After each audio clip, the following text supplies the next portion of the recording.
Hello friends, कैसे हैं आप लोग।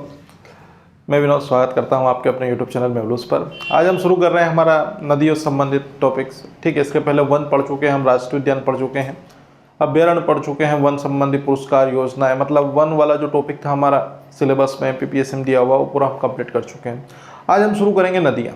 तो नदी आज हम शुरू करेंगे, लेकिन नदियों के बारे में थोड़ा सा बेसिक जान लेते हैं कि नदियाँ क्या होती है, अपोहा तंत्र क्या होता है। यह सीधा सा आपके इसमें दिया हुआ है।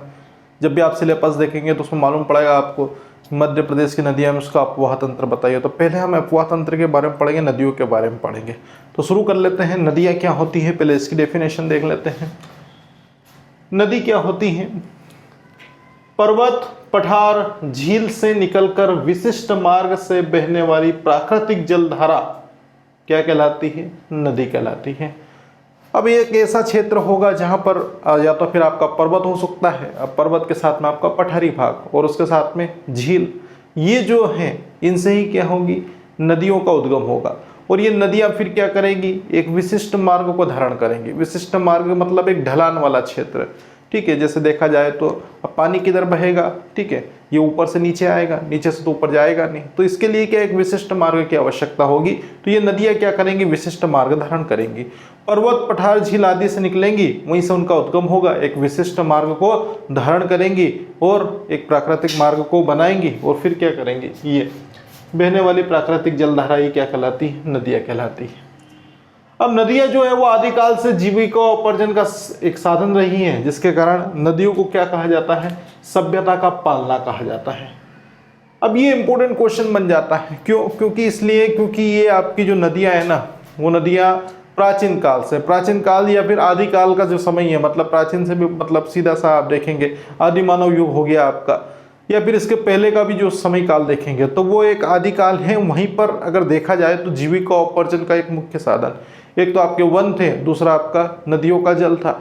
और जो हम देखते हैं स्थितियों को, जैसे सिंधु सभ्यता पढ़ी होगी आप लोगों ने, उसके साथ में मध्य प्रदेश के प्रमुख शहर वो देखे होंगे, या फिर किसी भी विश्व में कहीं पे भी जाएंगे आप तो बड़े बड़े जो शहर है या फिर कुछ भी आपके जो प्राकृतिक स्थल है वो सब किसके तट पर मिलेंगे आपको, वो नदियों के तट पर मिलेंगे। तो ये नदियों का जो तट है ना, वही क्या कहलाएगा आपका, सभ्यता का पालना। क्योंकि नदियाँ क्या करेगी, आपकी पीने की पानी की आवश्यकता पूरी कर देगी, उसके साथ में आर्थिक गतिविधियों को पूरी करेंगी, उसके बाद औद्योगिक मत्स्य पालन वगैरह जो भी चीज़ आप उसमें औद्योगिक क्षेत्र के विकास की दृष्टि से अगर देखते हैं, वो सब चीज़ें इसके अंतर्गत हम देख लेंगे। तो ये है सभ्यता का पालना। सभ्यता का पालना मतलब सीधा सा है, एक बड़ी सभ्यता थी आज से लगभग 2000-3000 साल पहले, सिंधु सभ्यता। ठीक है, वो किसके तट पर बसी हुई थी, वो सिंधु नदी के तट पर बसी हुई थी। और आज भी अगर देखा जाए तो हमारी जो माँ नर्मदा है वो भी क्या है, आज कई ऐतिहासिक और बड़े औद्योगिक नगरों को बिल्कुल क्या करती है, जीवन प्रदान करने का कार्य करती है। इसलिए क्या हुआ, ये जीविका उपार्जन का प्रमुख साधन, जिसके कारण नदियों को सभ्यता का पालना कहते हैं। डेफिनेशन आ गई, पर्वत हो गया, पठार हो गया, झील है, ठीक है, झील है आपका, इनसे एक विशिष्ट मार्ग से ये निकलेगी, इनका उद्गम होगा और ये जो प्राकृतिक रूप से ये जो जलधारा आपकी बह रही है, यही क्या होगी, आपकी नदियाँ होगी। अब फिर क्या सभ्यता का पालना कहेंगे, क्योंकि आदिकाल से जीविका उपार्जन का मुख्य साधन नदियाँ रही, उनका जल रहा है। लेकिन अब नदियाँ फिर क्या बनाती है, आपका अपवाह तंत्र बनाती है। अपवाह तंत्र किस प्रकार बनेगा, ये देख लीजिए पहले। किसी विशिष्ट, ठीक है, या फिर किसी क्षेत्र की जल प्रवाह प्रणाली ही क्या कहलाती है, अपवाह तंत्र कहलाती है। किसी क्षेत्र की जल प्रवाह प्रणाली क्या कहलाती है, अपवाह तंत्र कहलाती है। इसमें नदियां शामिल होती हैं, नदियों का जल शामिल होता है। अपवाह तंत्र से मतलब क्या होगा, ये भैया यहाँ पे देख लीजिए आप लोग, ये आपकी नदी, सपोज दैट ये नदी आपकी बह रही है, ये नर्मदा ही मान लीजिए आप लोग, नर्मदा नदी है हमारी। तो ये जो नर्मदा नदी है ना, ये तो क्या कर रही है, प्राकृतिक रूप से बह रही है। लेकिन फिर क्या, किसी क्षेत्र की जल प्रवाह प्रणाली, ये अमरकंटक अनूपपुर से निकल के खंभात की खाड़ी गुजरात में गिरेगी, ठीक है, लेकिन इसके साथ में ही क्या होगा, इसमें अन्य नदियां भी क्या करेंगी, जुड़ेंगी। कैसे, जैसे आप यहाँ से निकली, उसके साथ में क्या नर्मदा में कौन मिल जाएगी, आपकी बहुत सारी नदियाँ नहीं मिल जाएगी। जैसे ये होशंगाबाद में आपकी कौन सी नदी मिल जाती है, तवा। अब तवा कहाँ से निकालती है, ठीक है, ये आपका इटारसी वाला जो होशंगाबाद वाला जो क्षेत्र है, वहीं से कौन सी नदी निकलती है, आपकी तवा नदी। तवा नदी पहाड़ी क्षेत्र का क्या करेगी, जल का ग्रहण करेगी, मतलब वहाँ से लेके आएगी और वो सारा जल किस में जाएगा, नर्मदा में। अब उसके साथ में नर्मदा में बहुत सारी नदियाँ क्या करेंगी, इधर से उधर से इस तरह से क्या होंगी, जुड़ती जाएंगी। तो ये जो नदियों का जाल है ना, नदियों का जाल मतलब जो सहायक नदियां हैं वही क्या करेंगी, मुख्य नदी में आके जुड़ेंगी। सहायक नदियों के द्वारा मुख्य नदी से जुड़ना और सहायक नदियों का जल मुख्य नदी में आपका प्रदान कर देना, वो वाली जो श्रृंखला वो चलती जाएगी। तो इस प्रकार से ये जो नदियां, अब ये वाली नदी, ये वाली नदी, ये वाली, ये बहुत सारी जो नदी है, जैसे इसको सकर मान लो आप लोग, इसको कौन सी मान लो, इसको दूधी नदी मान लो आप लोग, ठीक है, बहुत सारी यहाँ पर, इसको हिरणी या हिरण नदी मान लो आप, बहुत सारी नदियाँ हैं। वैसे तो नर्मदा की 41 सहायक नदियाँ हैं, उसके बारे में डिटेल में पढ़ेंगे। तो ये जो नदियाँ हैं ना, ये नदियों का जो जल है वो नर्मदा नदी में जब जाएगा, वो नर्मदा नदी में जो भी जल रहेगा वही उसका क्या कहलाएगा, अपोहा तंत्र कहलाएगा।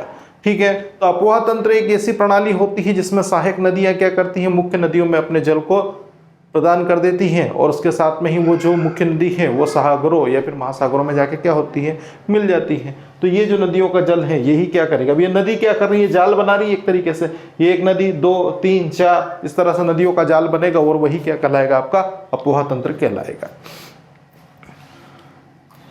अब फिर देश में सर्वाधिक नदियों का प्रवाह किस राज्य में होता है, मध्य प्रदेश में होता है, जिसके कारण ठीक है मध्य प्रदेश को क्या कहा जाता है, नदियों का मायका। और नदियों की अगर संख्या जाए तो 207 नदियां। तो देश में ही क्या सबसे अधिक जो नदियों का उद्गम होने वाला जो राज्य है वो मध्य प्रदेश है, और मध्य प्रदेश में 207 नदियां एक तरीके से क्या होती है, प्रवाहित होती है। और इस प्रवाह के कारण ही मध्य प्रदेश की नदियों को क्या कहा जाता है, ठीक है, या फिर नदियों का मायका किस प्रदेश को कहा जाता है, तो मध्य प्रदेश को कहा जाता है। अब फिर जो मध्य प्रदेश की नदी, इनकी विशेषता क्या होती है, वो अधिकांशतः उत्तर पश्चिम में प्रवाहित होती है। किधर, किस दिशा में प्रवाहित होती है, उत्तर और पश्चिम। उत्तर पश्चिम किधर भैया, यहाँ पे देख लीजिए, मध्य प्रदेश की जो नदियाँ रहेंगी वो हमेशा अधिकांश मात्रा में आपका उत्तर और पश्चिम क्षेत्र में ही क्या करेंगी, प्रवाहित होते हुए चलेंगे। ये वाला जो उत्तर वाला क्षेत्र है आपका, और ये वाला कौन सा है, पश्चिम क्षेत्र। तो ये जैसे आपकी सोन नदी हो गई है, ठीक है, ये जो नदियां हैं, और उसके साथ में आपकी ये यहाँ पे देख लीजिए, सोन हो गई, जोहिला हो गई, बनास हो गई, रिहंद हो गई, गौपद हो गई, कन्हार। ये जो नदियां हैं ना, ये किस दिशा में बहती है, अधिकांश बड़ी नदियां उत्तर दिशा में होती। लेकिन अब हम देखेंगे हमारी कौन सी नदी, हमारी नर्मदा नदी को देख लीजिए आप, पश्चिम ताप्ती नदी को देख लीजिए, माही नदी को देख लीजिए। उसके साथ आप देखेंगे तो आपकी जो शिप्रा नदी है, चंबल नदी है, ये किधर जाती है, पहले ये उत्तर की ओर बहती है, फिर बाद में अपनी दिशा, पहले पश्चिम में जाती है, फिर अपनी दिशा किधर कर लेती है, उत्तर दिशा में कर लेती है। तो ये विशेषता है, कहाँ की विशेषता, मध्य प्रदेश की नदियों की। अब ये चीज यहाँ पर हम देखते हैं कि नदियों का मायका हो गया, और अधिकांश जो नदियाँ उत्तर पश्चिम की दिशा में क्या होगी, प्रवाहित होगी। फिर क्या, फिर ये कि जो प्रायद्वीपीय नदियां हैं वो गैर बारहमासी हैं, और यही क्या होती है, मध्य प्रदेश में प्रवाहित होती है। अब पहले तो प्रायद्वीपीय नदियां क्या कहलाती है, प्रायद्वीप मतलब क्या होता है, पहले इसके बारे में जान लेते हैं। प्रायद्वीप का मतलब ये होता है कि वह जो क्षेत्र जो एक और स्थल से घिरा हो और 3 और किससे घिरा हो, जल से घिरा हो, वो क्या कहलाता है, प्रायद्वीप। जैसे भारत की बात करें तो भारत का अधिकांश क्षेत्र है वो प्रायद्वीपीय भारत के अंतर्गत आता है। क्यों आता है प्रायद्वीपीय भारत के अंतर्गत, क्योंकि ये जो आप देखेंगे ना यहाँ पे, ये जो आपका भारत है, ये आपका उत्तर का मैदान, हिमालय वाला जो क्षेत्र है, ठीक है, ये वाला जो एरिया पड़ता है ना, ये क्या है, आपका स्थलीय क्षेत्र है। इधर पूर्व में कौन सी खाड़ी, बे ऑफ बंगाल, बंगाल की खाड़ी। दक्षिण में कौन सा महासागर, ये हिंद महासागर, ठीक है। और उसके साथ में अगर इधर पश्चिम की बात करें तो यहीं पर आपका कौन सा, खंबात खाड़ी, और खंबात की खाड़ी में क्या मिलेगा आपको, अरब सागर। तो ये अरब सागर और खंबात की खाड़ी, तो ये जो तीनों ओर जो जल क्षेत्र है ना, वो तीनों ओर जल क्षेत्र है आपका, एक और स्थल वाला क्षेत्र है। तो ये क्या करेगा, ये एक प्रायद्वीप का निर्माण करता है, ठीक है। मतलब प्रायद्वीप वह क्षेत्र होता है जो 3 ओर जल से घिरा होता है और एक और क्या होता है, स्थल से घिरा हुआ होता है। तो ये जो मध्य प्रदेश की नदियां हैं ये किस भारत के अंतर्गत आती हैं, प्रायद्वीपीय भारत में। तो ये आता है पॉइंट यहाँ पर, क्योंकि आपका जो मध्य प्रदेश है ना, ये किसके अंतर्गत आता है, प्रायद्वीपीय भारत के। प्रायद्वीपीय नदियां गैर बारहमासी, गैर बारहमासी से मतलब ये होता है कि मध्य प्रदेश की जो नदियां हैं इनमें 12 महीने तक पानी, ठीक है, लगातार 12 महीने तक पानी नहीं रहता है। या तो आप बारिश का समय देख लीजिए, बारिश का जो समय है आपका, उस समय नदियां क्या होती है, अपने उफान पे होती है, चरम अवस्था पर होती है। लेकिन ठंड के मौसम में क्या होता है, फिर धीरे धीरे आपका लेवल क्या होता है, कम होने लगता है। और गर्मी के दिनों में ये नदियां क्या होती है, मध्य प्रदेश की सूख जाती हैं।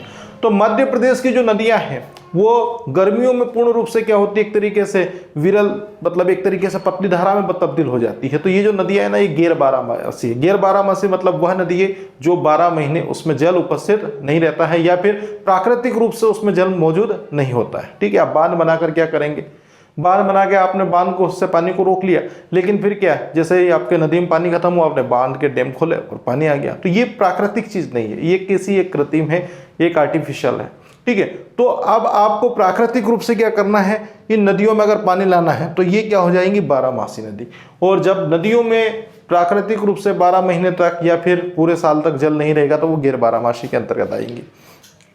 तो क्वेश्चन बन भी जाएगा यहाँ से कि मध्य प्रदेश में अधिकांश नदियाँ, अधिकांश से है, समझ रहे हैं ना आप लोग। तो वो जो नदियाँ वो कैसी है, गैर बारहमासी, मतलब उनमें वर्ष भर जल नहीं रहता है।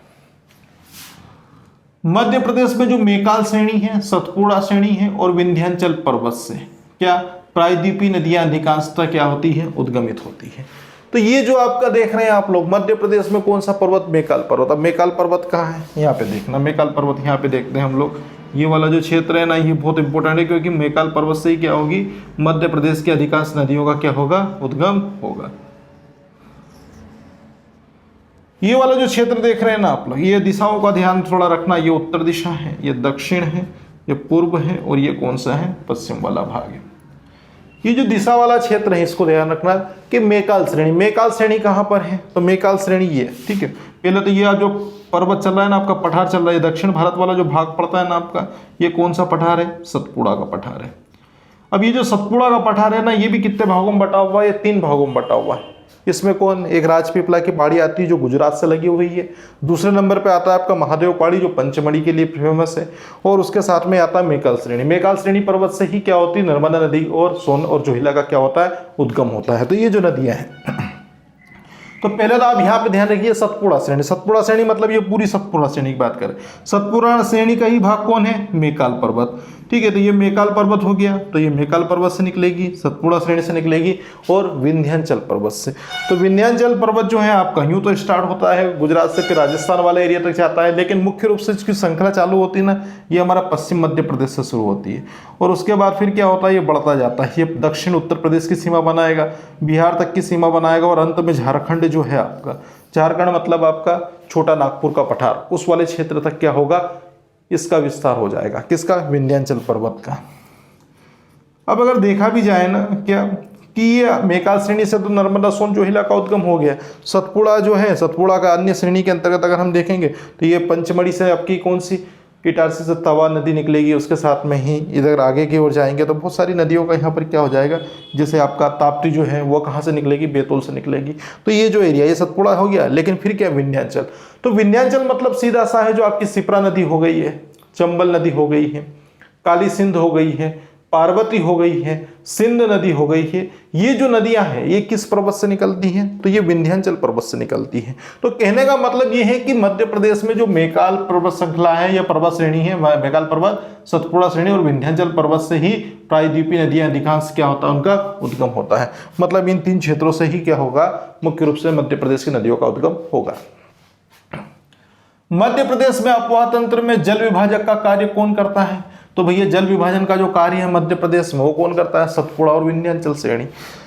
ये जो सतपुड़ा और विंध्याचल श्रेणी है ना, यही क्या होती है, मध्य प्रदेश में जल के विभाजन का काम करती है। क्यों, क्योंकि ये जो सतपुड़ा जो श्रेणी है ना आपकी, ये सतपुड़ा सॉरी, ये ना सतपुड़ा नीचे है आपका, ये विंध्याचल श्रेणी है। विंध्याचल श्रेणी से जो निकलने वाली नदियां है वो पहले पश्चिम वाले क्षेत्र में जाती है, और पश्चिम वाले क्षेत्र में फिर क्या होता है, अधिकांशतः राजस्थान में मिल जाती है, और वहां से किधर जाती है, उत्तर प्रदेश में हो जाती है, और वहां पर नदियां बना लेती हैं। ठीक है, ये विंध्याचल से निकलने। लेकिन सतपुड़ा और मेकाल श्रेणी की बात करें तो ये जो नदियां हैं ये ना सीधा सा पूर्व से किधर की ओर बहेगी, पश्चिम की ओर बहेगी। तो मतलब ये है कि जो सतपुड़ा से निकलने वाली नदी है ना, उनका जो जल है वो किधर जाएगा, वो पश्चिम की ओर जाएगा, खंबात की खाड़ी वाले क्षेत्र में। और ये जो विंध्याचल पर्वत श्रृंखला की बात करते हैं आप, तो विंध्याचल पर्वत श्रृंखला के अंतर्गत जो नदियों का जो जल है वो पहले जो नदियों की दिशा के अनुरूप कहा जाएगा, पश्चिम क्षेत्र में, और पश्चिम क्षेत्र से नदियां अपनी दिशा बदलेगी या अन्य सहायक नदियों में इनका संगम हो जाएगा, या मुख्य नदी में, तो ये फिर क्या करेगी, अन्य दिशा में जाएगी। तो विंध्याचल जो पर्वत है आपका और सतपुड़ा पर्वत है, यही क्या करती है, मध्य प्रदेश के अपवाह तंत्र में जल विभाजक का कार्य करती हैं। क्यों, क्योंकि ये जो नदियां हैं ये अन्य नदियों के जाल में जाएगी और अफवाह तंत्र का निर्माण कर लेगी। वो सतपुड़ा की जो नदियां हैं वो अधिकांशतः पश्चिम की ओर बह जाएगी और थोड़ी बहुत दक्षिण की ओर चली जाएगी। तो आ रहा है समझ में यहाँ पर क्या कि मध्य प्रदेश का जो अफवाह तंत्र है इसमें जल विभाजक का कार्य कौन से पर्वत करते हैं, ऐसा क्वेश्चन आएगा तो वहां पे बता देना है कि सतपुड़ा और विंध्याचल श्रेणी है वही क्या करती है, मध्य प्रदेश में आपके अफवाह तंत्र में जल विभाजक का कार्य करती है। सर्वाधिक नदियों का उद्गम अगर देखा जाए, देखिए अभी तो हमने देखा था, क्या देखा था कि सतपुड़ा, मेकल और विंध्याचल इन तीनों श्रेणियों से क्या होती है, नदियों का क्या होता है, उद्गम होता है। लेकिन अब फिर पॉइंट क्या कह रहा है, ये कह रहा है कि सर्वाधिक नदियों का उद्गम मध्य प्रदेश के मेकाल श्रेणी से होता है। कौन सी श्रेणी से, मेकाल श्रेणी से। ये मेकाल श्रेणी से नर्मदा निकल गई, सोन निकल गई, जोहिला निकल गई, उसके साथ में इधर मेकाल श्रेणी से अगर आप जाएंगे थोड़ा सा तो उसके साथ में आपकी वेनगंगा भी निकलेगी। दक्षिणी महाराष्ट्र के अंतर्गत जो जाने वाली जो नदी अधिकांश तो वो मेकाल श्रेणी से उद्गमित हो जाएगी। तो ये यहाँ पर ध्यान रखना है, जिसके कारण मेकाल श्रेणी को क्या कहा जाता है, मध्य प्रदेश का वाटरशेड। सीधा क्वेश्चन आएगा कि मध्य प्रदेश का वाटरशेड किसे कहा जाता है, तो मध्य प्रदेश का वाटरशेड है वो आपके मेकाल पर्वत श्रृंखला को या पर्वत श्रेणी को कहा जाएगा। क्यों, क्योंकि यहां से ही क्या होगी, मध्य प्रदेश की अधिकांश बड़ी नदियों का क्या होगा, उद्गम होगा। ठीक है, तो ये मेकाल श्रेणी को आपको यहाँ पर बता देना है। अब ये जो हमने बेसिक जानकारी है वो देख ली है। अब हम बात करते हैं किसके बारे में, अफवाह तंत्र के बारे में। अफवाह तंत्र आ गया होगा मेरे हिसाब से समझ में। ठीक है, अफवाह तंत्र क्या होगा, जिसमें अन्य सहायक नदियां मुख्य नदियों में क्या करेगी, अपने जल को प्रदान कर देगी और उनका अस्तित्व समाप्त हो जाएगा और उनका जो जल है वो मुख्य धारा के साथ में या बड़ी नदी के रूप में आगे की ओर प्रवाहित होता जाएगा और अन्य महासागर या क्षेत्र में मिल जाएगा। वही क्या बनाएगा, अफवाह तंत्र बनाएगा। तो मध्य प्रदेश में अफवाह तंत्र की बात करता हूं तो 6 भागों में इसको विभाजित किया गया है कि मध्य प्रदेश में अफवाह तंत्र को कितने भागों में बांटा गया है, तो 6 भागों में बांटा गया है। किस प्रकार से 6 भागों में बांटा गया है, क्या कारण है इसका देख लेते हैं। पहले 6 भाग देख लेते हैं, फिर उनके बारे में विस्तृत चर्चा करेंगे। मध्य प्रदेश में अफवाह तंत्र को आपने 6 भागों में बांटा है, जिसमें पहले नंबर पे कौन है, गंगा अफवाह तंत्र। अब दिमाग में ये चल रहा है कि गंगा नदी का तो मध्य प्रदेश से कोई संबंध नहीं है, तो फिर ये गंगा अफवाह तंत्र से क्या मतलब है यहाँ पर। लेकिन यहाँ पर थोड़ा संबंध रहेगा, वो हम देखेंगे, चर्चा करेंगे। क्यों, क्योंकि आपकी चंबल है, काली सिंध है, सिप्रा। जैसे काली सिंध हो गई, पार्वती हो गई है और आपकी सिप्रा हो गई, ये जाके किससे मिल जाएगी, ये चंबल नदी में मिल जाएगी। और चंबल है वो आपका भिंड, मुरैना, श्योपुर से बहती हुई इटावा उत्तर प्रदेश में यमुना नदी में मिल जाएगी और यमुना किस में मिल जाएगी, गंगा नदी में। तो यमुना का पानी इतना नहीं गया है, ठीक है, जितना किसका गया है, जितना आपकी मध्य प्रदेश की नदियों का गया है। जैसे चंबल गया, सिप्रा गई, पार्वती गई, उसके साथ में अन्य नदियां हैं, उनका क्या होगा, जल उसमें जाएगा। तो उसके कारण ही जो गंगा नदी में जो जल आया है वो हिमालयी नदियों के साथ साथ में कहाँ की नदियों का, प्रायद्वीपी नदियों का भी आया। लेकिन उस प्रायद्वीपी नदियों में किस नदी की बात करते हैं आप लोग, ये आपकी मुख्य नदी चंबल, सिप्रा वगैरह, तो ये जाके मिल जाएंगी। ठीक है, किसमें, यमुना में, और यमुना का जल किसमें जाएगा, गंगा में। तो पहला क्या हो गया, गंगा अफवाह तंत्र। दूसरे नंबर पे क्या बात कर रहे हैं हम लोग, नर्मदा अफवाह तंत्र। देखिए गंगा अफवाह तंत्र नाम इसलिए दिया है क्योंकि चंबल तो जाके मिल गई यमुना में और यमुना मिल गई जाके गंगा में। लेकिन गंगा क्या करेगी, फिर गंगा किसी अन्य दूसरी नदी में नहीं मिलेगी। हाँ, डेल्टा का निर्माण करेगी जरूर, बंगाल की खाड़ी के पास में या फिर आपका सुंदरवन डेल्टा के अंतर्गत। ठीक है, वो एक चीज अलग है। लेकिन वो आपकी सीधा दिशा अगर देखी जाए तो बंगाल की खाड़ी में ही किस नदी का समापन होता है, तो वो आपकी गंगा नदी का समापन होता है। तो ये जो गंगा नदी है ये क्या करती है, ये अपने उद्गम स्थल से चलती है लेकिन अन्य नदी में नहीं मिलती, लेकिन अन्य नदियों का जल अपने साथ लेकर किसी खाड़ी या महासागर में जाके मिल जाती है। अब फिर नर्मदा अफवाह तंत्र की बात करते हैं। नर्मदा नदी है, नर्मदा नदी भी क्या करती है, पूर्व में निकलेगी कहाँ से, मेकाल पर्वत श्रृंखला के अंतर्गत अमरकंटक, अनूपपुर से 14-15 आपके 16 जिले जो हैं, अभी 16 जिले हैं ना, पढ़ेंगे उनके बारे में, उनसे प्रभावित होती जाएगी। फिर महाराष्ट्र और अंत में गुजरात, गुजरात में खंभात की खाड़ी में क्या करेगी, गिर जाएगी। इसलिए अफवाह तंत्र आपका नर्मदा अफवाह तंत्र नाम लिखा, क्योंकि मुख्य नदी कौन सी है, नर्मदा, उसके सहायक में 41 सहायक नदियां जुड़ जाएंगी और अन्य नदियां भी जुड़ जाएंगी। ठीक है, ताप्ती अफवाह तंत्र की बात करते हैं। बैतूल है आपका, मुल्ताई क्षेत्र है आपका, जो गांव है वहां से आपका क्या होती है, ताप्ती नदी का उद्गम होता है। तो ताप्ती नदी में ही क्या होगा, अन्य नदियों का जल प्रवाह होगा। ताप्ती नदी में कौन कौन सी नदी आके मिलेगी, इसके बारे में हम यहाँ पर चर्चा करेंगे। मुख्य रूप से आपकी पूर्णा नदी है वो इसमें मिल जाती है। गोदावरी अफवाह तंत्र। अब गोदावरी अफवाह तंत्र का क्या संबंध है, गोदावरी तो आपके दक्षिण भारत के अंतर्गत जाती है, लेकिन फिर मैं बता रहा हूं गोदावरी है ना वो आपके महाराष्ट्र में बिल्कुल बहेगी, और उसके साथ में दक्षिण भारत में भी जाएगी। लेकिन वो जो गोदावरी नदी है ना, उस गोदावरी नदी में भी मध्य प्रदेश की नदियों का क्या होगा, जल जाएगा, जिसके कारण ही क्या होगा, उसको मध्य प्रदेश के अफवाह तंत्र के अंतर्गत शामिल किया गया है। पहले नंबर पे गंगा अफवाह तंत्र, दूसरे नंबर पे नर्मदा अफवाह तंत्र, तीसरे पे देखा आपने ताप्ती और चौथे नंबर पे देखा गोदावरी। फिर आते हैं किसके ऊपर, माही नदी अफवाह तंत्र। तो माही नदी अफवाह तंत्र की बात करेंगे तो धार से आपकी कौन सी नदी निकलती है, ये आपकी माही नदी। फिर राजस्थान वाला जो क्षेत्र है और उसके साथ में फिर गुजरात खंबात की खाड़ी में ये भी गिर जाएगी। फिर आती है कौन सी नदी, महानदी। ये जो महानदी है ना, ये आपका मुख्य रूप से छत्तीसगढ़ और छत्तीसगढ़ से ज्यादा मात्रा में कहाँ पर, ओडिशा, इस वाले जो आपके जिले, आपके जो राज्य है वहां पर ज्यादा बहती है। उसके बाद फिर क्या करेगी, बंगाल की खाड़ी में मिल जाएगी। मैं एक एक चीज आपको बताऊंगा कि ये नदियों का जो जल है, ठीक है, किस प्रकार से मध्य प्रदेश के जल को लेकर बना है या फिर उसका जो क्षेत्र लेकर बना है, इसके बारे में चर्चा करेंगे। पहले तो 6 चीजें हम समझ लें यहाँ पर कि गंगा अफवाह तंत्र, नर्मदा अफवाह तंत्र, ताप्ती नदी अफवाह तंत्र, उसके साथ में गोदावरी, माही और उसके साथ में ही लास्ट में कौन सा, महानदी। ये जो नदियां हैं ये क्या करती हैं, मध्य प्रदेश का जल लेके जाती है, जिसके कारण यहाँ पर मध्य प्रदेश में अफवाह तंत्र इनका कहलाता है। पहले नंबर पर अगर हम बात करते हैं तो वो कौन सा आता है, गंगा अफवाह तंत्र। तो गंगा अफवाह तंत्र की बात कर ले भैया पहले हम। गंगा अफवाह तंत्र मध्य प्रदेश का सबसे बड़ा अफवाह तंत्र है। मध्य प्रदेश की सबसे बड़ी नदी कौन सी, सभी को पता है, नर्मदा। लेकिन नर्मदा जो नदी है ना, वो मध्य प्रदेश की सबसे बड़ी है। लेकिन मध्य प्रदेश की अन्य जो नदियां हैं उनका जो जल है वो कहाँ जाता है, वो आपके चंबल में, चंबल से आपके यमुना में, यमुना से कहाँ पर, गंगा में। तो मध्य प्रदेश की नदियों का जो जल है वो ज्यादा मात्रा में किससे, कहाँ मिल रहा है, तो आपकी गंगा नदी में मिल रहा है, जिसके कारण क्या होगा, ये गंगा अफवाह तंत्र का निर्माण होगा। तो मध्य प्रदेश का सबसे बड़ा अफवाह तंत्र पूछता है तो वहां पर भावनाओं में नहीं बहना है, क्योंकि भावनाओं में बह गए ना तो बंगाल की खाड़ी में या फिर आपकी खंबात खाड़ी में गिरोगे। तो यहाँ पर चीजें यह ध्यान रखनी, सबसे बड़ा अफवाह तंत्र मध्य प्रदेश का कौन सा है, तो मध्य प्रदेश का सबसे बड़ा अफवाह तंत्र गंगा अफवाह तंत्र है, जिसका कुल क्षेत्रफल बताइए तो 2,02,070 किलोमीटर, ठीक है, 2,02,070 किलोमीटर स्क्वायर का इसका अफवाह तंत्र मिलेगा।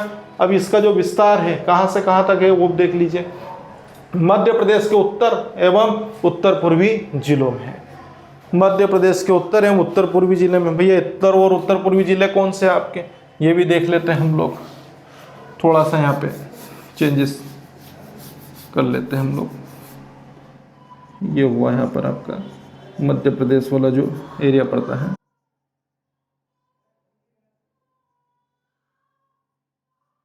ये वाला जो क्षेत्र है ना आपका उत्तर है, और ये वाला कौन सा, पूर्व है।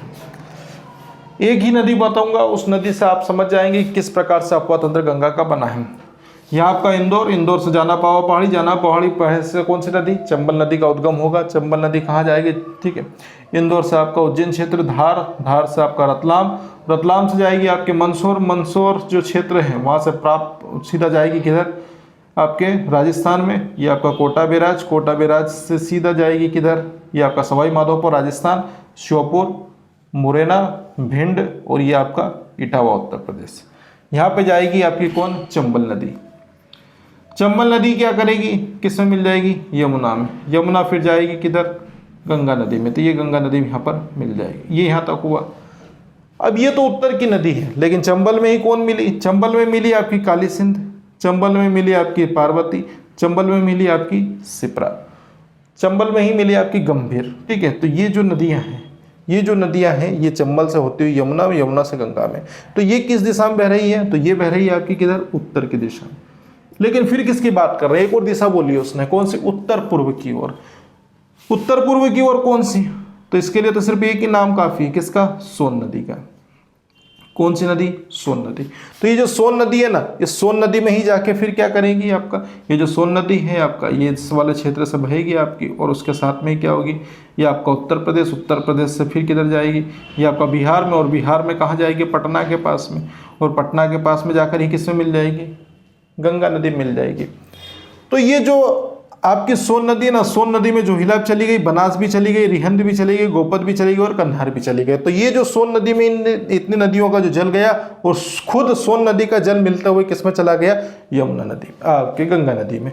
तो इससे क्या बन गया आपका, गंगा अफवाह तंत्र बन गया।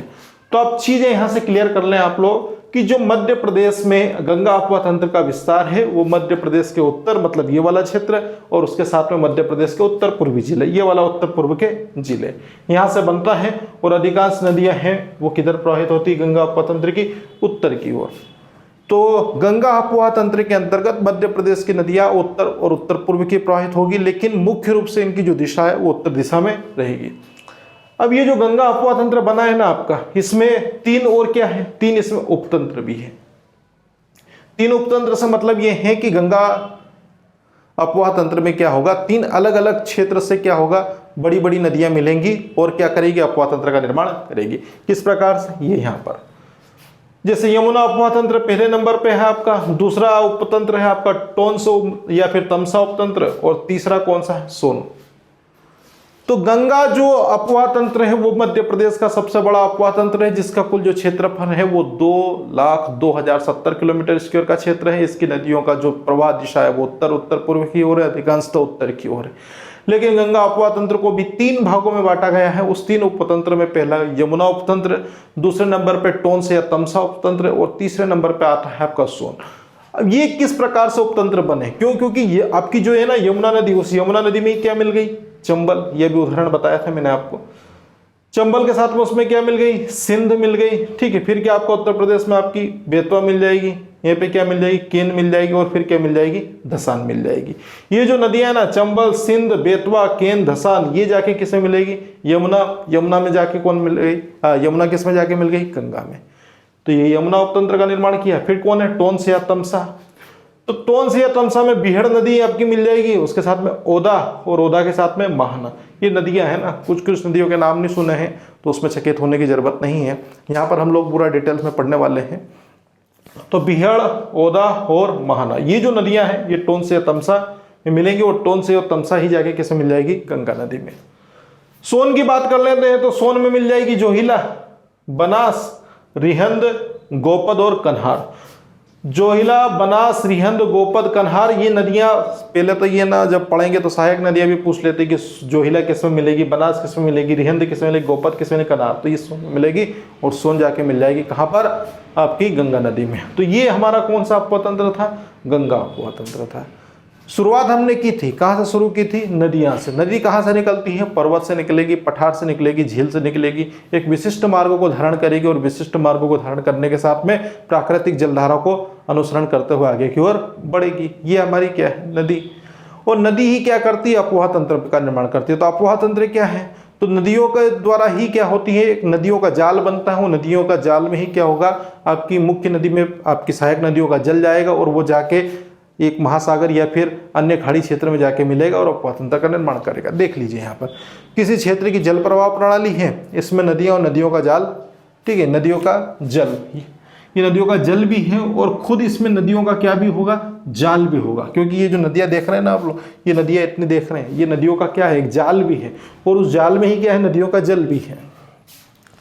देश में सर्वाधिक नदियों का जो उद्गम है वो मध्य प्रदेश में हो रहा है। कितनी? 207 नदियों का उद्गम हो रहा है, जिसके कारण मध्य प्रदेश को क्या कहा जाएगा? नदियों का मायका। आता है क्वेश्चन। मध्य प्रदेश की अधिकांश नदियां किस ओर प्रवाहित होती है? तो उत्तर पश्चिम की ओर। तो मुख्य रूप से हमने देखा ये उत्तर की ओर जा रही हैं, और उसके साथ में आपकी जो नर्मदा, सोन और जोहिला है, नर्मदा है आपकी, उसके साथ में ताप्ती है, माही है, और अन्य 41 सहायक नदियाँ वो किधर जाती है? आपकी पश्चिम की ओर जाती है। प्रायद्वीपीय नदियों में अगर बात करें तो ये गैर बारहमासी है और मध्य प्रदेश में प्रवाहित होती है। तो गैर बारहमासी नदियां हैं। बताया था प्रायद्वीपीय नदियां कौन सी है? तो प्रायद्वीप वह क्षेत्र होता है जो एक और स्थल से घिरा होता है और तीन और जल से घिरा होता है, वो प्रायद्वीपीय क्षेत्र कहलाता है। और मध्य प्रदेश में जो नदियां वो गैर बारहमासी है, मतलब साल भर तक इनमें जल जमा प्राकृतिक रूप से नहीं होता है, सिर्फ बांध बनाकर पानी रोका जाता है। ये मध्य नदियां प्रवाहित हो गई। मध्य प्रदेश में कौन सा? मेकल पर्वत, सतपुड़ा श्रेणी और विंध्याचल पर्वत श्रेणी से क्या होगी? प्रायद्वीपीय नदियां अधिकांशतः उद्गम होगी। अब पहाड़ों से नहीं निकलेंगे तो ये डेफिनेशन का मतलब क्या? पठार से नहीं निकलेंगे तो फिर मतलब क्या? झील से नहीं निकलेगी तो फिर मतलब क्या? तो सीधा बता देना है कि आपका मेकल पर्वत, विंध्याचल श्रेणी और सतपुड़ा श्रेणी से ही क्या हो गया? इन मध्य प्रदेश की प्रायद्वीपीय भारत की नदियों का उद्गम होता है।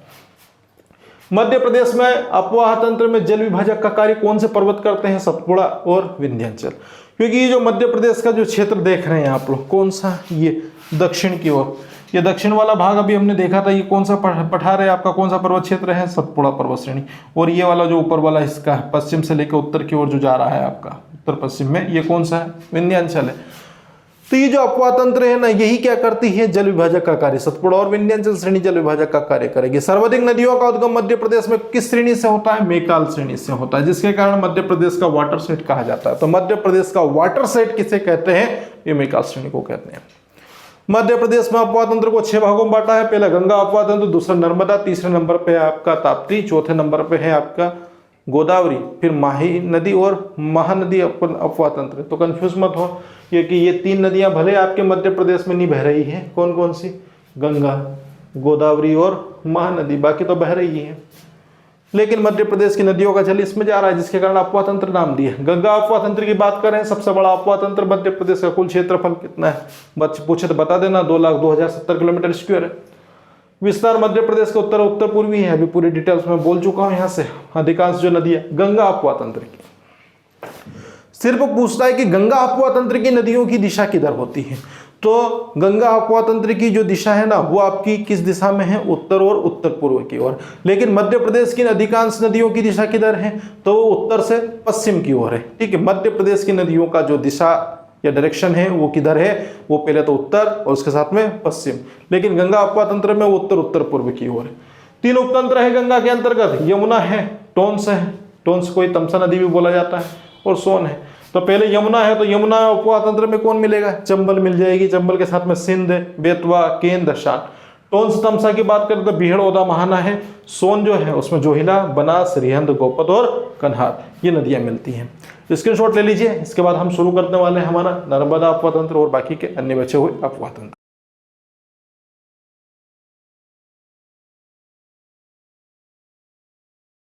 गंगा अपवाह तंत्र के बाद अब हम शुरू कर रहे हैं हमारा नर्मदा, और उसके बाद आगे आने वाले अपवाह तंत्र।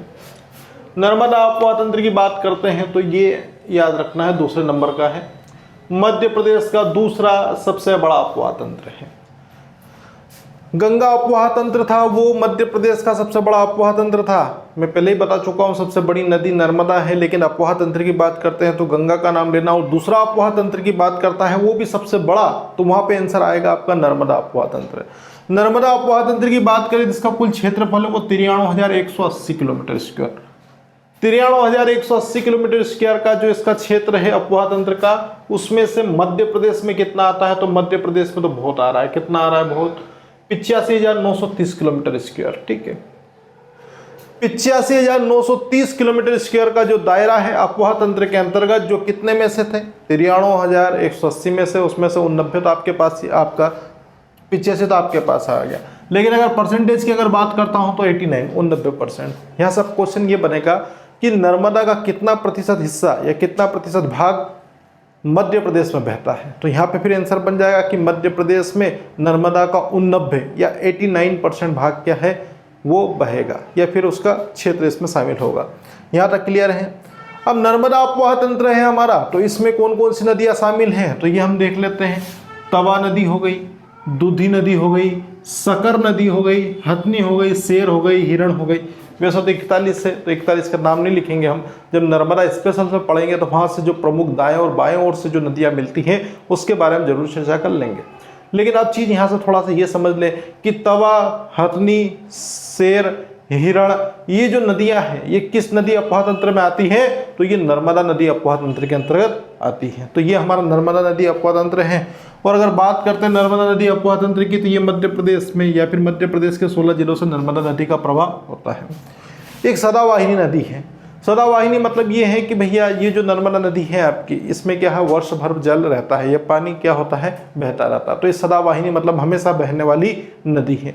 इसके पहले प्रायद्वीपीय भारत की जो नदी हमने पढ़ी थी, जो बेसिक इंट्रोडक्शन अभी दिया था, उसमें गैर 12मासी नदियाँ पढ़ी थी। लेकिन आपकी बात करते हैं हम प्रायद्वीपीय भारत के अंतर्गत, तो ये जो नदी है आपकी कौन सी, नर्मदा नदी, जो मध्य प्रदेश से संबंधित है, और ये जो है वो क्या रहेगी, सदावाहिनी नदी रहेगी। हो गया यहाँ तक। उसके बाद दूसरे नंबर पे कौन सा आता है, ताप्ती नदी अपवाह तंत्र। नर्मदा नदी अपवाह तंत्र हो गया मध्य प्रदेश का दूसरा सबसे बड़ा नदी अपवाह तंत्र है। कुल क्षेत्रफल पूछता है तो बता देना भैया, 93,180 किलोमीटर स्क्वायर है, जिसमें से 89% या 89% मध्य प्रदेश में है, जिसमें से अगर किलोमीटर स्क्वायर क्षेत्र पूछता है तो वही आपका 85,930 किलोमीटर स्क्वायर। नदियों का पूछते बता दें, तवा नदी हो गई, सकर हो गई, शेर हो गई, हिरण हो गई, हथनी हो गई, और आने वाली जो नदी है वो आ जाएगी, सदावाही नदी है। अब बात कर ले ताप्ती नदी अपवाह तंत्र। ताप्ती नदी अपवाह तंत्र है वो मध्य प्रदेश से महाराष्ट्र, और महाराष्ट्र से कहाँ से, गुजरात में। जैसा अपवाह तंत्र नर्मदा नदी का है ना 3 राज्यों में, ये नर्मदा नदी भी आपकी कहाँ पर, एमपी से आपका थोड़ा सा महाराष्ट्र, और फिर कहाँ पर, गुजरात, ये वाला क्षेत्र में बहेगी।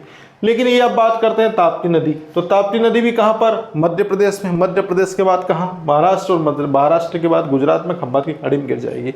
इसका अपवाह तंत्र तो 65,000 किलोमीटर स्क्वायर का है। 65,000 किलोमीटर स्क्वायर का अपवाह तंत्र है कौन सी नदी का, तो ये जो नदी है आपकी वो है ताप्ती नदी। और ताप्ती नदी जो है उसमें से मध्य प्रदेश में कितना अपवाह क्षेत्र शामिल है, तो बहुत कम है। नर्मदा का तो 89% था, या फिर आपका 85,000 जो था वो था, लेकिन यहाँ पे 65,000 है, और 65,000 का कितना, 65,000 किलोमीटर स्क्वायर का जो क्षेत्र है उसमें से सिर्फ 9,804 किलोमीटर स्क्वायर का क्षेत्र शामिल है। क्यों, क्योंकि ये जो नदी है ना ताप्ती नदी, ये इसका उद्गम भले ही मध्य प्रदेश में हो रहा है, लेकिन ये जो मुख्य नदी बनेगी ना, ये कहाँ पे बनेगी, ये महाराष्ट्र की बनेगी। क्यों बनेगी ये देख लो, 65,000 में से लगभग 51,504 किलोमीटर स्क्वायर का दायरा, जबकि गुजरात में 3,836 किलोमीटर का दायरा इसका है। तो बस महाराष्ट्र की बन गई कि ताप्ती नदी है उसका जो अपवाह तंत्र है वो 65,000 किलोमीटर स्क्वायर का है। मध्य प्रदेश में सिर्फ 9,000 वाला क्षेत्र है, जबकि गुजरात में सिर्फ आपका 3,000 वाला, 3,800 के आसपास का क्षेत्र है, जबकि अधिकांश जो क्षेत्र है आपका लगभग कितना, 51,504 किलोमीटर स्क्वायर का ताप्ती नदी का अपवाह तंत्र वहाँ पे पड़ता है। अब ताप्ती नदी में क्या है, कौन सी नदी मिलेगी, तो ये सबसे इंपॉर्टेंट नदी है आपकी कौन सी, पूर्णा नदी।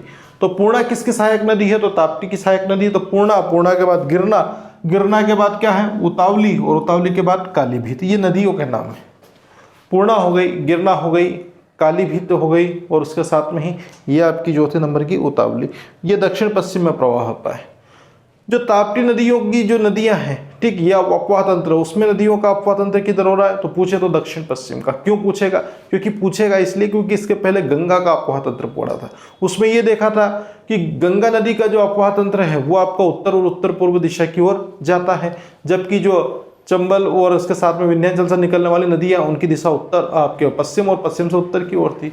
तो बस ये ध्यान रखना है कि गंगा अपवाह तंत्र है उसकी जो दिशा है वो उत्तर पूर्व की ओर है और उत्तर की ओर, और उसके साथ में ही अगर आपकी ताप्ती नदी की बात करते हैं तो इसका जो अपवाह तंत्र है वो किधर है, तो वो रहेगा आपका दक्षिण पश्चिम में।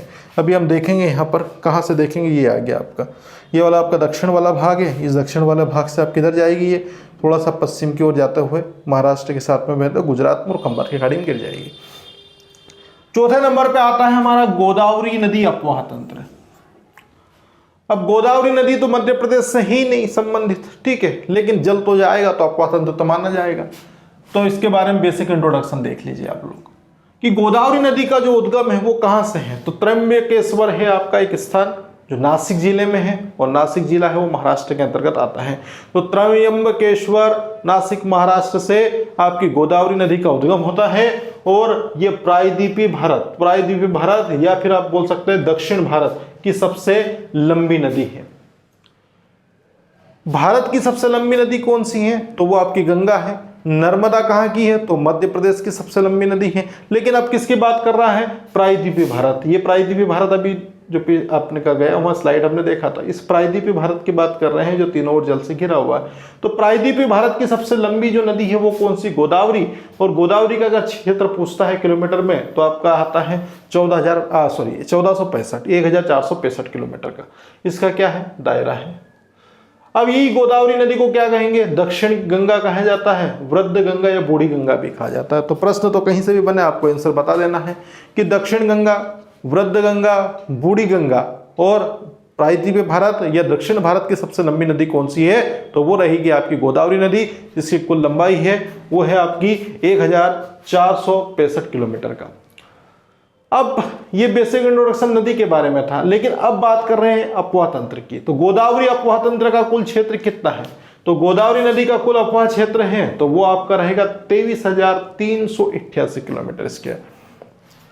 23,388 किलोमीटर स्क्वायर का है। तो इसमें मध्य प्रदेश में कितना है, तो मध्य प्रदेश का तो सिर्फ इतना सही भाग है, कितना, 633 किलोमीटर का। स्क्वायर का, 633 किलोमीटर स्क्वायर का एरिया है।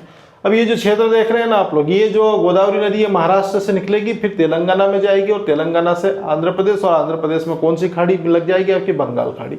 तो गोदावरी नदी कौन सी खाड़ी में गिरेगी, बंगाल की खाड़ी में।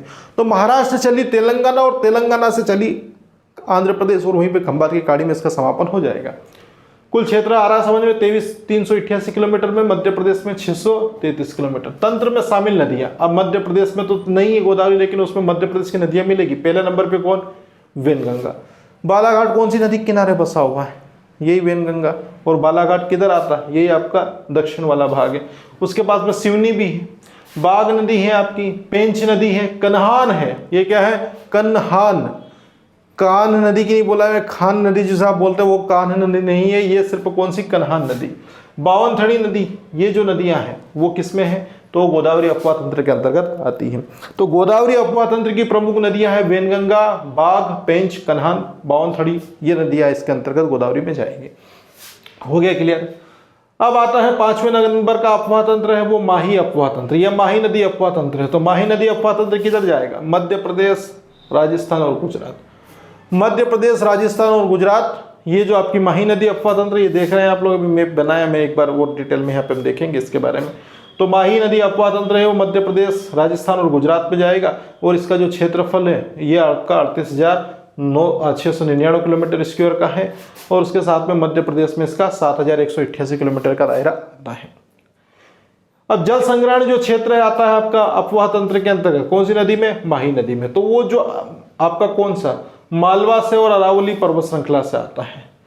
ये जो आपका पठार देख रहे हैं, ये मालवा का पठार है, और ये अरावली पर्वत, मतलब ये आपका राजस्थान और गुजरात वाला जो क्षेत्र, यहाँ पर मुख्य रूप से कौन सी श्रृंखला चलेगी आपकी, वो चलेगी अरावली पर्वत श्रेणी, या पर्वत श्रृंखला बोलेंगे।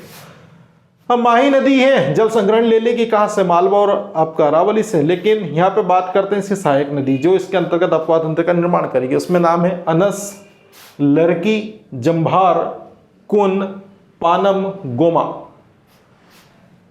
माही का तो नाम सुना है लेकिन इन नदियों का नाम नहीं सुना है, ठीक है। फिर भी क्वेश्चन पूछ ले कभी कि अनस, लड़की, जंभार, कुन, पानम और गोमा ये किस अपवा तंत्र में आती है, तो ये आपका ये वाला माही नदी अपवा तंत्र के अंतर्गत आती है। अंतिम जो बचता है वो आपका महानदी अपवा तंत्र, ये माही नदी है वो महानदी अपवा तंत्र है। महानदी की बात करते हैं तो महानदी का जो उद्गम है वो अमरकंटक की पहाड़ी से होता है, और अमरकंटक की पहाड़ी कहाँ पर आती है, छत्तीसगढ़ में। अमरकंटक जो स्थान है या फिर दर्शनीय पर्यटन स्थल है वो आपके मध्य प्रदेश में ही आता है, लेकिन ये जो अमरकंटक की पहाड़ी ये आपके मुख्य रूप से फैली हुई है कहाँ पर, छत्तीसगढ़ क्षेत्र में। तो इसी छत्तीसगढ़ के क्षेत्र से अमरकंटक पहाड़ी से आपकी महानदी का उद्गम होगा, और ये जो है महानदी ये आपका पारादीप है, ये उड़ीसा में बंगाल की खाड़ी में क्या करेगी, गिर जाएगी। अब अपवा तंत्र पे आ जाएगी। मध्य प्रदेश का सबसे छोटा अपवा तंत्र कौन सा, क्वेश्चन बनाया है सिर्फ, जैसे गंगा अपवा तंत्र सबसे बड़ा अपवा तंत्र था, लेकिन मध्य प्रदेश का सबसे छोटा अपवा तंत्र बताइए। तो मध्य प्रदेश का सबसे छोटा अपवा तंत्र आपका महानदी अपवा तंत्र है, और ये मध्य प्रदेश में सिर्फ कितने भाग पे है, 154 किलोमीटर स्क्वायर का। इसके पहले जो देखे ना वो क्या है, बड़े वाले क्षेत्र, जैसे माही का भी छोटा ही है, ठीक है। कितना है ये 7,100, ये आपका उससे भी छोटा किसका, गोदावरी का, क्योंकि ये जो नदियाँ है ये सब आपके वेनगंगा से सीधा वर्धा होती हुई गोदावरी में चली जाती है 633 में। लेकिन मध्य प्रदेश का सबसे छोटा अपवा तंत्र है वो है आपका कौन सा, आपका महानदी अपवा तंत्र, और महानदी अपवा तंत्र का 154 किलोमीटर का दायरा आता है। तो भैया ये बताइए कि महानदी अपवा तंत्र जो मध्य प्रदेश में है उसका अपवा क्षेत्र, तो उसमें कौन सी नदी मध्य प्रदेश की मिलेगी, तो मध्य प्रदेश की एक नदी है उसका नाम है हंसदो नदी। कौन सी नदी, हंसदो नदी। और ये हंसदो नदी कहाँ से निकलती है, ये भी आपके अमरकंटक अनूपपुर है, ठीक है। तो अमरकंटक अनूपपुर वाला जो क्षेत्र है वहीं से हंसदो नदी निकलेगी, और ये किस में जाके मिलेगी, महानदी अपवा तंत्र के अंतर्गत मिल जाएगी। और किसका निर्माण करेगी, महानदी अपवा तंत्र का निर्माण करती है हंसदो नदी। इंपॉर्टेंट क्वेश्चन है, देख लेते हैं। नर्मदा नदी अपवा तंत्र मध्य प्रदेश का दूसरा बड़ा अपवा तंत्र है। कुल क्षेत्रफल 93,180 किलोमीटर का है, जिसमें से 85,000 मध्य प्रदेश में। या परसेंटेज पूछता है तो 89 बता देना, तवा बता देना, दूधी बता देना, शक्कर बता देना, ये जो नदी हथनी वगैरह हिरण है ये बता देना, हो जाएगा काम। 16 जिलों में प्रवाह मध्य प्रदेश में है ही सही हो तो, ठीक है। लोग पुस्तकों में 15 दिया हुआ है, पुस्तकों में 15 दिया हुआ है और 15 ही पढ़ते हैं, लेकिन एक और जिला है, जब मैं नदी पढ़ूंगा तो उसमें हम 16 देखेंगे। कैसे देखेंगे वो हम नदी देखेंगे जब उसमें आ जाएगा। सदावाहिनी वर्ष भर बहने वाली नदी है। ताप्ती नदी की अब बात करते हैं। ताप्ती नदी अफवाह तंत्र है। तो ताप्ती नदी अफवाह तंत्र की बात करते हैं तो मध्य प्रदेश, महाराष्ट्र, गुजरात में है, जो 65,000 किलोमीटर का दायरा बनाती है, लेकिन मध्य प्रदेश में ये सिर्फ 9,804 किलोमीटर स्क्वायर दायरे में फैली हुई है। ताप्ती की सहायक नदी पूर्णा है, गिरना, उतावली और कालीभीत, ये जो नदियां हैं ना, ये दक्षिण पश्चिम में प्रवाह होती है और ताप्ती नदी मिल जाती है और ताप्ती नदी अफवाह तंत्र का निर्माण कर लेती है। महाराष्ट्र में ताप्ती नदी का अफवाह तंत्र है 51,000 किलोमीटर स्क्वायर के आसपास और 3,836 किलोमीटर स्क्वायर के आसपास। ये आपका रहेगा कहाँ पर? गुजरात में। गोदावरी नदी अफवाह तंत्र है। ये गोदावरी नदी कहाँ से निकलेगी? त्र्यंबकेश्वर, नासिक, महाराष्ट्र से। क्या लगता है यहाँ पर? कुंभ का मेला लगता है, याद हो तो कभी आपको। प्रायद्वीपीय भारत है, दक्षिण भारत है, तो प्रायद्वीपीय भारत और दक्षिण भारत की सबसे लंबी नदी गोदावरी है, जिसकी जो लंबाई देखेंगे तो वो कितना? 1,465 किलोमीटर। दक्षिण गंगा, वृहद गंगा या फिर बूढ़ी गंगा, ठीक है, वृद्ध गंगा बोलना है आपको, वृहद तो बड़ा हो जाएगा, वृद्ध मतलब पुरानी या बूढ़ी, ठीक है। तो दक्षिण गंगा, वृद्ध गंगा या फिर बूढ़ी गंगा गोदावरी नदी कहा जाता है। कुल क्षेत्र अफवाह तंत्र में आता है 23,388 किलोमीटर स्क्वायर का। मध्य प्रदेश, महाराष्ट्र, तेलंगाना, आंध्र प्रदेश से निकलती हुई बंगाल की खाड़ी में गिर जाती है, लेकिन मध्य प्रदेश में इसका जो क्षेत्र है वो सिर्फ 633 किलोमीटर स्क्वायर का दायरा आता है। तंत्र में वेनगंगा आती, बाघ आती, पेंच आती, कान्हा आती है, बावनथड़ी आपकी ये नदियाँ आती है। हाँ, आपका 5वें नंबर पे आता है माही नदी। तो माही नदी कहाँ से निकलेगी? वही आपका धार वाले क्षेत्र से निकलेगी। तो मध्य प्रदेश, राजस्थान, गुजरात में बहेगी। 38,699 किलोमीटर स्क्वायर का क्या बनाएगी? एक अफवाह तंत्र बनेगी। मध्य प्रदेश में कितना है? 7,188 किलोमीटर का दायरा है। जल संग्रहण क्षेत्र है वो मालवा और अरावली से निकलता है। नदियां हैं इसमें मिलती, ये ध्यान रख लेना, ये इंपॉर्टेंट क्वेश्चन बन गया है यहाँ पर। माही की जो अफवाह तंत्र में अन्ना से लड़की है, जंबार है, कौन? पानम और गोमा। लास्ट बनती है आपकी महानदी। महानदी का उद्गम होता है आपका अमरकंटक पहाड़ी, कहाँ से? ये आपका अमरकंटक अनूपपुर से। अमरकंटक अनूपपुर से नहीं, आपका छत्तीसगढ़ वाला जो क्षेत्र है। वैसे है ना, छत्तीसगढ़ वाले लोग है ना अमरकंटक को अपना ही मानते हैं, क्योंकि वो दोनों की बिल्कुल क्या है, सीमा पर बना हुआ। और ये जो खास करके अमरकंटक की पहाड़ी है ना, ये विवाद चलता है, क्योंकि कुछ किताबों में आपने देखा होगा कि मध्य प्रदेश का क्षेत्रफल बताइए तो 308,252 दिया हुआ है, किसी में 308,248 भी दिया हुआ है। तो वो जो क्षेत्र है ना 3 किलोमीटर का, वो खासा विवादित एरिया है। तो उस विवादित एरिया के कारण क्या होते हैं, वो छत्तीसगढ़ वाला जो क्षेत्र है उसको किधर मान लिया जाता है? बहुत सारे बुक्स में आपकी नर्मदा का उद्गम ही किसमें बता दिया है? छत्तीसगढ़ राज्य में बता दिया है, ठीक है। देखेंगे आप, बहुत सारी बुक्स में मिल जाएगा आपको, लेकिन आपको सिर्फ ये ध्यान रखना है कि विवादित क्षेत्रों को हमें ध्यान में लेना है, क्योंकि फिर नर्मदा किधर चले जाएगी? छत्तीसगढ़ में चली जाएगी।